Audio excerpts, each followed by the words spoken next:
Mindfulness. Welcome. Get ready for Sunshine and Dad, where you'll be encouraged, enlightened, and empowered by your hosts, Mansfield Frazier, and me, Ashley Smith. Mindfulness. What we talking about is mindfulness. Alrighty, welcome to episode 2 of the Sunshine and Dad show. Today's topic is, do Black Lives really matter? I'm Sunshine. That probably goes without saying. And the gentleman on the end is my father or dad, Mr. Mansfield Frazier.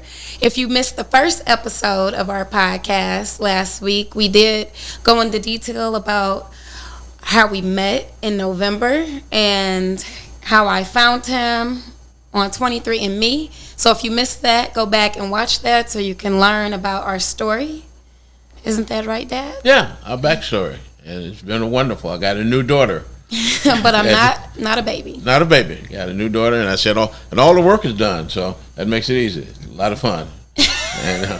And my daughter's a journalist, just like I am, so it was natural that we do a podcast. And the world is changing. We picked the right time to start doing the podcast. Right in between us is my friend Kareem Hinton. He is the co-chair of Black Lives Matter Cleveland. Welcome. Thank you for having me. Welcome. And I'm briefly going to state, I wrote a column this morning, thanks white folks, because we need whites to help us push this change, because if black folks could have done it by themselves, we would have done it years ago. Yeah. So the fact that whites are getting involved, getting agitated, or helping is going to help us solidify the changes that are coming and make sure we. And Kareem, I know you're on the front line of the battle, and tell us, what's your number one thing that we have to do to start changing this? Well, I guess the biggest thing is keep applying pressure. That's the first and foremost, because I really think that what got us here to this point, and what I mean by, and I mean the bad aspect, what got us to the fact that police are killing black people with impunity, is because we started to apply pressure. We made some gains after the Kerner Commission, the riots in the 60s. But so much of that has been lost because so many of us thought that we've made it, and we weren't preparing our youth to fight or to keep up the fight and continue the fight, and we weren't keeping the pressure. And so here we are, and I don't want to repeat history yet again. Well, and I've had young friends, and I had to tell them after Barack Obama that we're in post-racial America. I said, sorry, you're not. We're not post-racial. And they thought, well, you're just an old fogey, you want to stay stuck in the past. I said, no. I've seen how racism go underground and morph and change. Yeah. We did think in the 60s that we'd solve the problem, but it didn't go away. So the thing this time, can we codify this, change the laws, change the rules, so we keep moving in the direction? And as we talked off camera, across the country, the biggest problem is union contracts, the union agreements that protects bad cops. And Calvin Williams, the police chief, is a friend of mine. Calvin has this saying, if you see something, say something. Now you were... But wait a minute, but does that apply to Calvin's policeman? Thank you. He'll tell you, if you see a crime going on, it's your duty as a citizen to speak up and say something. The police never do. All they do is circle the wagons and lie and hide behind the union contract. So how do we dismantle that union contract? You were just on a virtual call with Ian Friedman and the attorney for the police officers, and I believe, is it the Guild? And that he was defending the police contracts. Is that correct? Yes, so yes, I was on the call with, I believe it's the attorney's name, Mr. DeGuy, and it was hosted by the CMBA, or Cleveland Metropolitan Bar Association, and yeah, we had quite a back and forth, and we were, he basically did his job. He did what was expected. He was going to unconditionally, defend police officers, defend that union contract. That's what he gets paid to do. Exactly. So I expect no less from him. Exactly. But what we have to do is renegotiate that contract so that it's fair, that it calls for accountability. Yeah. Without accountability, they're going to keep doing the exact same thing. And, just like we were saying off air, some people think the world is coming to an end if you renegotiate the contract. That's not true. Some cities like Camden, New Jersey, they took and defunded. They got rid of the whole department and brought it back with new people and no contract.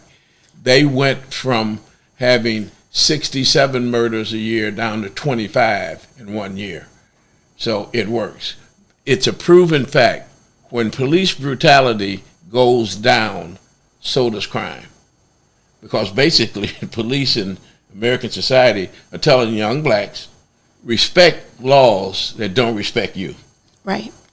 This union contract is no respecter of black people, but we're supposed to respect them and respect that contract. And this is what got us to the point after how many deaths, how many homicides, under color of authority, by the way. I mean, he had a badge and a gun and can do it. And we just had another one, last night in Atlanta. Nothing's changed. So I kind of know the process. You know the process. Is this a matter, our city council and our mayor are the ones that have to renegotiate this with the police union? That's correct. And that's something that they failed to do, being that they're elected officials that are supposed to represent, the citizens of Cleveland. They failed time and time again to negotiate favorable terms for citizens, and they always it's sort of like a dance, back and forth. You step forward, I step back, and it's back and forth, and that's what the mayor's doing. So what we watch is the mayor lament the fact that, if it wasn't for those doggone arbitrators, I fire a guy, yeah, and they bring him back. And I've even heard Chief Calvin Williams lament the same fact. But if that's a problem, then why aren't you doing something in regards to that collective bargaining agreement?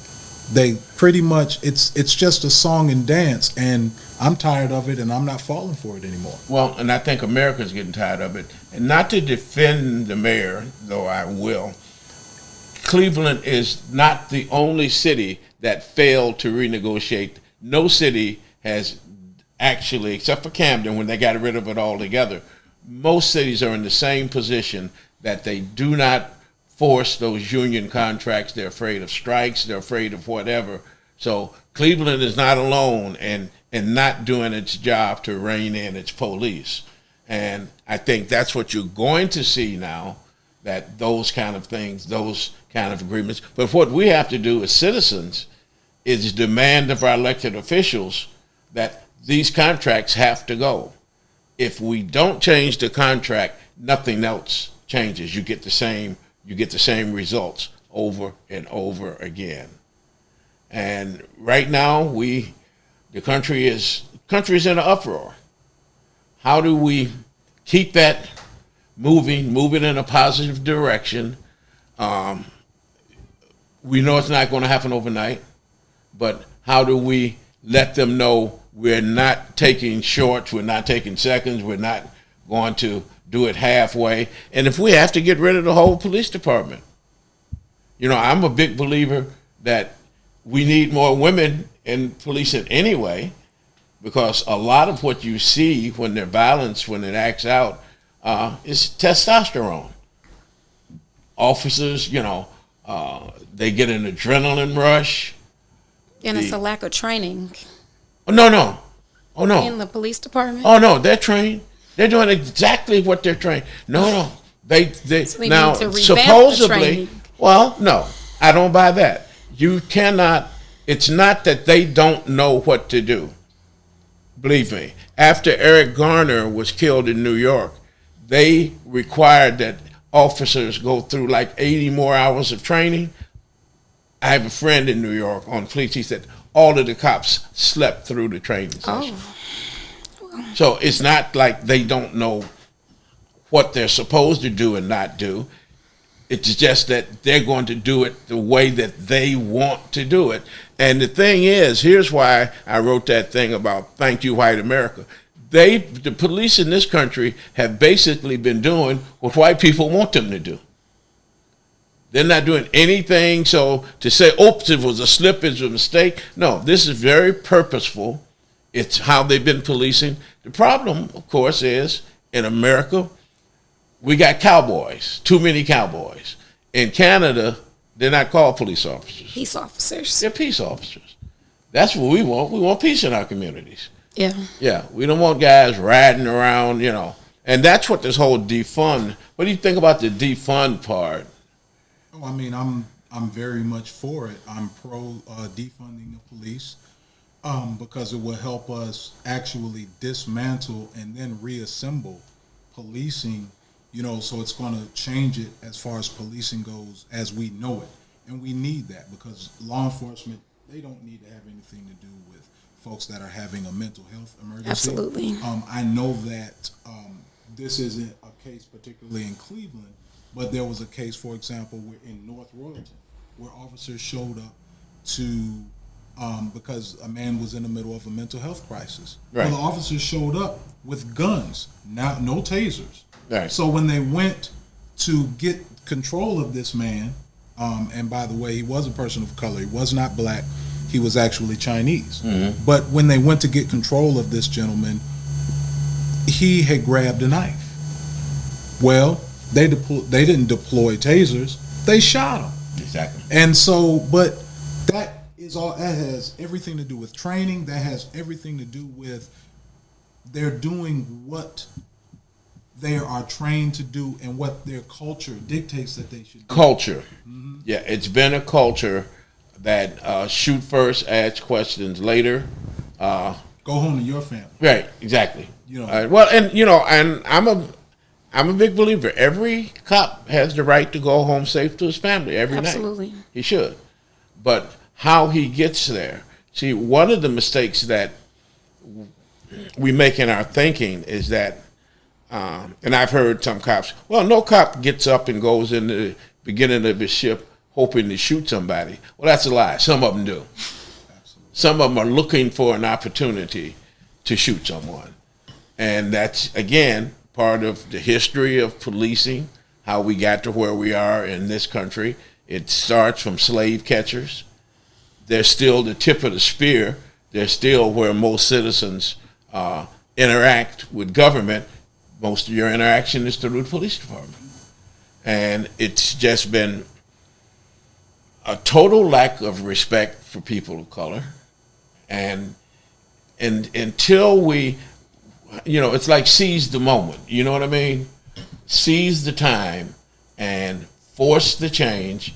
And whatever it takes to make the change, we have to be willing to do that as citizens and get involved and help people like you that are on the front lines fighting this.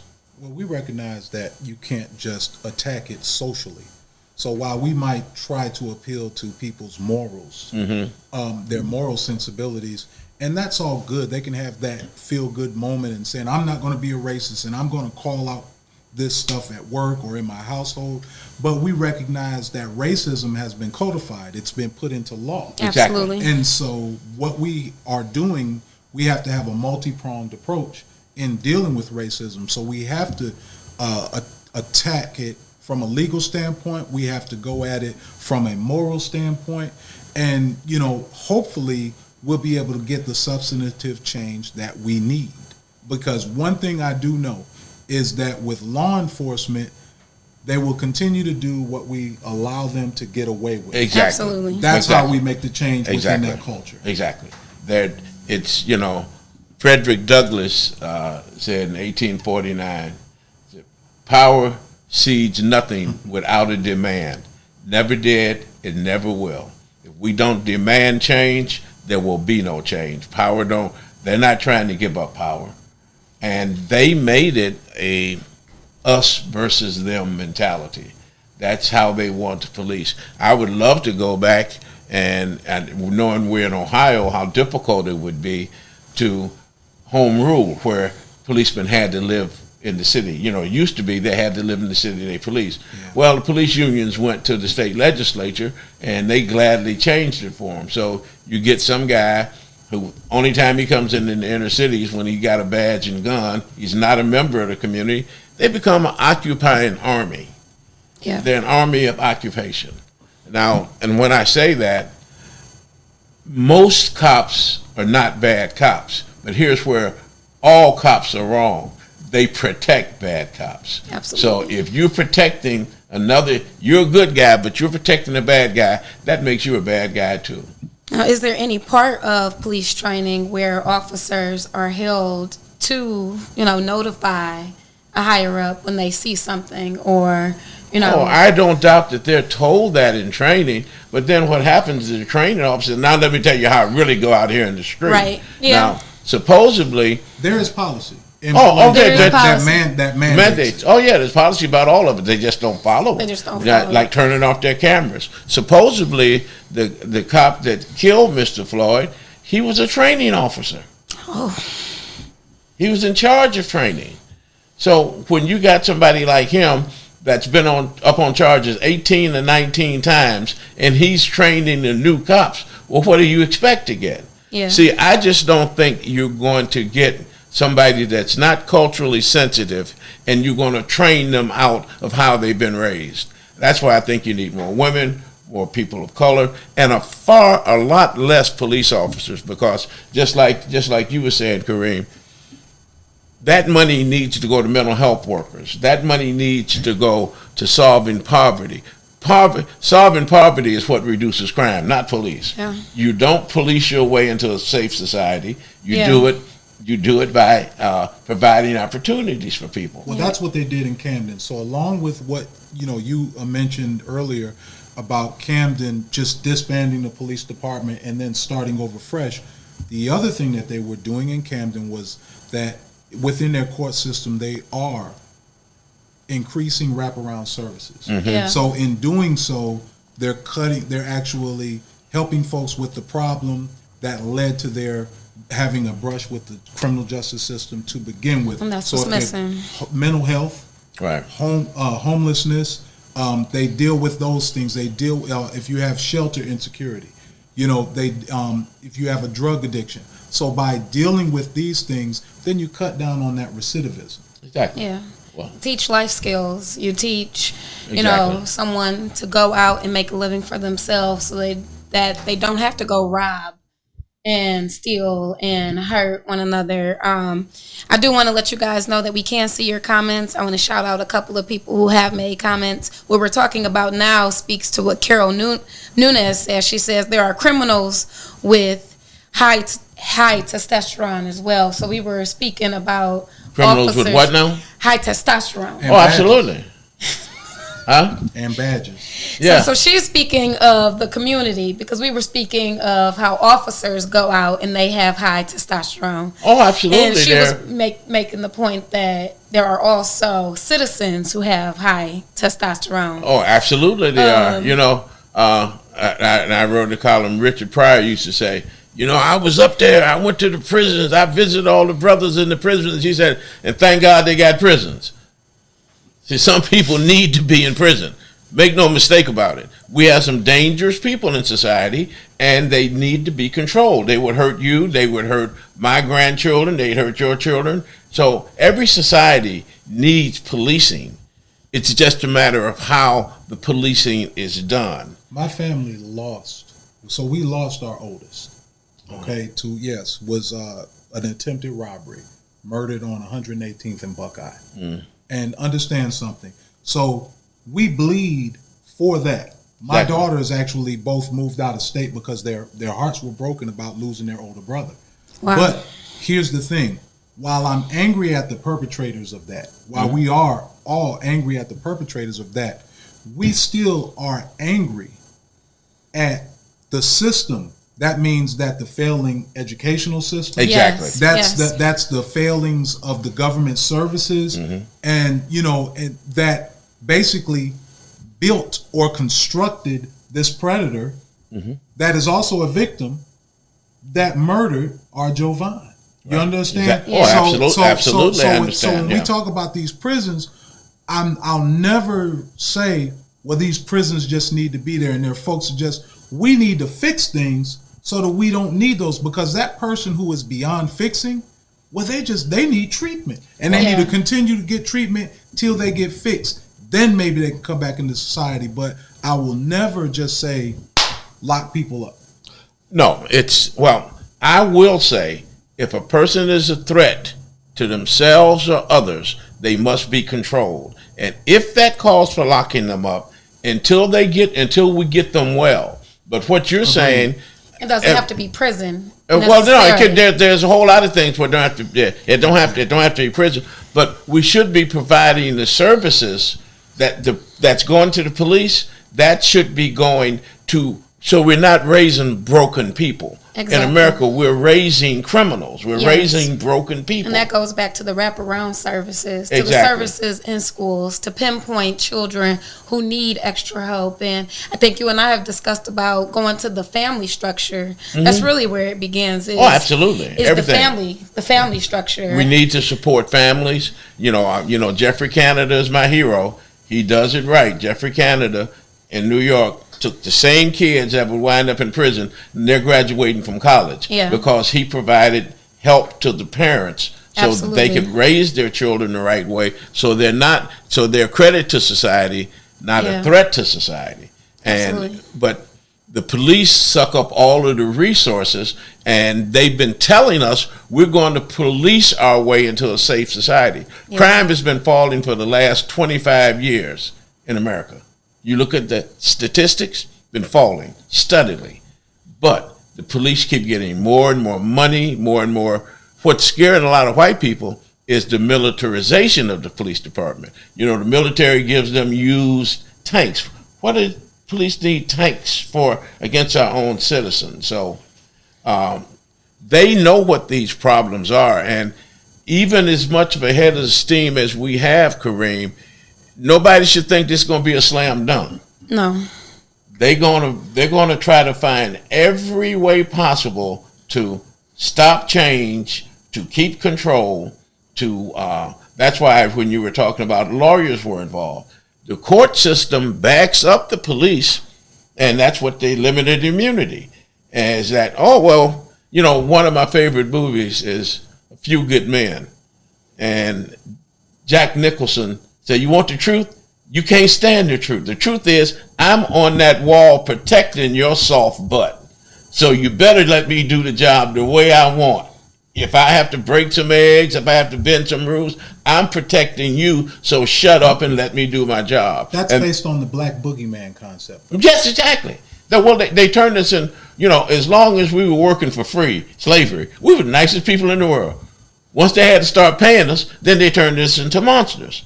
Yeah. They had to turn us into monsters. Number one, they thought we was going to pay back, because what they'd been doing to our women all these years, they were afraid that was going to reverse. So they made the black man into a boogeyman. You're exactly right. You're exactly right. And they want to keep him that way. But one of the things, if we really want to achieve change, we do have to continue to apply this pressure in the way that we're doing it, with our partnership with the CMBA, the Cleveland Metropolitan Bar Association. But we also have to demand more from our politicians. So something you brought up a second ago, you talked about just how they're going to fight it, and we have to deal with these courts. Understand that these police unions contribute money to campaigns, of course, to campaigns of judges and so forth. They have a bit of influence, and so one of the things that Black Lives Matter and other grassroots organizations have been doing and been doing successfully, we've been driving the point home and showing that there are problems that exist within policing. And in doing so, now you see more folks, they're starting to come on board, they're starting to get it. But the folks who are the most resistant seems to be the racists, course. And then the other are, unfortunately, I got to say it this way, bought and paid for politicians. Absolutely. Because of the powers of the unions, and it gets them votes. That's why, for example, here in Cleveland, the most radical change you're going to get is going to be us changing Columbus Day to Indigenous Peoples Day or some resolution. Yeah. We need more than that from our city council, but unfortunately, even after the murder of Tamir Rice, we haven't had anyone step up and actually defend citizens. And, you know, like I said about, or like what was said about Camden, clearing the whole police force and starting again, I'm getting to the point where I think that, you know, unless we got some folks with some backbone in city council, we need to just get rid of them all and start over again, my opinion. Well, and it may, and you may be very right. The fact is, they've had it one way for so long, and they justify it. They can always give them enough time. They can always come up with a reason why they had to do what they did. I was in fear for my life. Well, if you're that scared, maybe you shouldn't be a cop. Get another job. Yeah, get another job. I want you to go home safe, but if you're that afraid, you know, I had a cop, a very good friend of mine. He's retired. He said, if you're a good cop, he said, you can go your whole career and never have to fire your gun. He said, if you're a great cop, he said, you can go your whole career and never have to pull your gun. He said, it's all about assessing the situation and seeing what's needed and finding alternatives. He said, and it's taught, it's done. People don't, you know, I know the history of the police department. People need to read Robert Peel. That's where they got the term bobbies. In England, police call bobbies. It's from Robert Peel. Robert Peel in the 1840s wrote out a long list of what police should do. And here's the thing, that's a couple of 100 years ago almost, and it's still 100% accurate today. So it ain't like we don't know what police should be doing or how they should be doing it. It's that they don't think they have to do it because it's all about accountability. Absolutely. All about accountability. We expect everybody else to be accountable. They have to be accountable too. Think about de-escalation. They're taught to de-escalate. Well, that also teaches them, if I do the opposite, Right. I'll be able to escalate you. And that's one of the ways in which they always get us. So you're talking about a people, you know, that basically that have little to nothing oftentimes. Mm-hmm. And so the one thing I do have is my dignity. Exactly. And you're coming to take that from me. Exactly. You're always going to be able to provoke to some degree No a doubt. reaction out of them, and they're masters at it. And oftentimes that's what you see. So that gentleman who was killed in Georgia that we just saw, that is almost identical to what happened to Luke Stewart right here in Euclid. Mm-hmm. He was asleep in his car. Right. Law enforcement comes up and they actually get in the car. He doesn't know who's in the car because they're in the kind of the dark fatigue type uniform, Scully on, patch and patch badge, so it's not shiny. He doesn't know that's a cop. He pulls off in the car while one cop has jumped in the car, and that cop shoots him because he's scared that he's going to crash. No, you made him crash. Well, and you killed him. You create what they do. They're masters of creating a dangerous situation for themselves, and then said, "I had to do it because of the danger." But you created the danger. You created the danger. And then one of the other things, and we're about to run out of time, is that most people, if I took and grabbed you and said, "Hold you," you're going to resist. Yeah. That's human nature. But the cops want you to resist immediately the minute I tell you, and that's what happened in Atlanta. He was talking to the cops for over a half hour with no problem. When they went to grab him, he did what human beings do, trying to keep from being grabbed. So I'm glad that you made time for us. I'm glad that we have somebody like you on top of it. Absolutely. Yeah, and we want to be of help in any way we can, so we're going to have you back on, Kareem. And I want to know what can Clevelanders do to get involved in Black Lives Matters Cleveland? Well, they can go to our page, Black Lives Matter Cleveland. They can go to Black Lives Matter 216 on Twitter. We'll keep folks, abreast of what's going on. We're going to be updating folks on some of the things going on, like, for example, fraudulent people that are trying to capitalize on the movement, and they're misrepresenting themselves as Black Lives Matter. They're even misrepresenting themselves as being the Tamir Rice Foundation. Oh, okay. And they're collecting money in their name. So we're going to start updating folks on those things, and also ways in which we can continue to apply pressure to law enforcement and the city government. We're going to be updating folks daily, weekly, and we're not done being out there on them streets. You've heard it. You've heard it from Kareem Hinton. He's the co-founder of Black Lives Matter in Cleveland. Kareem, thanks so much for spending the afternoon with us. Thank you so much. Thank you both for having me. Pleasure. Well, thank you guys for tuning in to podcast number 2 for Sunshine and Dad. Make sure you like this, post it, share it, follow us on Facebook. Make sure that you follow the Black Lives Matters Cleveland page on Facebook as well, so that you can stay abreast to everything that's happening there, so that we can stay informed, right, guys? Next Sunday, we're going to have Professor Bridget King from Auburn University. She is a Black voting rights expert, so she will be our special guest next week. So make sure you tell a friend and tune in next week. Thanks for tuning in today. Anything else you got to say, Dad? Nope. Great show. We'll see you next time, guys. What we talking about is mindfulness.